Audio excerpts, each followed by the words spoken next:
ગુર્જર સગર સમાજ charitable trust Surat આયોજિત સમૂહ લગ્નોત્સવ.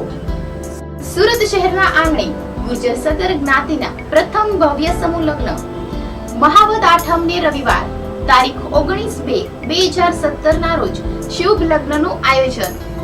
સમૂહ લગ્નમાં જોડાવા ઈચ્છતા નવ દંપતીઓને નામ નોંધાવી જવા લગ્ન પહેલા તે પહેલાના ધોરણે નોંધવામાં આવશે. દર મહિનાના પહેલા અને બીજા રવિવારે સવારે 9 થી 1 લગ્ન નોંધવામાં આવશે. લગ્ન નોંધણીનું સ્થળ રઘુવીર ચશ્માઘર 391 વર્ષા સોસાયટી વિભાગ 1 જાનકી જ્વેલર્સની સામે LP Savani school road Varachha Matawadi. Call 9825097898. આ ટેકનોલોજીના યુગમાં સમાજને ઉપયોગી થાય તેવી આપણી સગર સમાજની વેબસાઇટ પણ તૈયાર થઈ ચૂકી છે, તો જરૂરથી જુઓ www.sagarsamaj.com. તો ચાલો સૌ સાથે મળીને કરીએ એક નવી શરૂઆત. ગુર્જર સગર સમાજ ચેરિટેબલ ટ્રસ્ટ સુરત આયોજિત સમૂહ લગ્નોત્સવ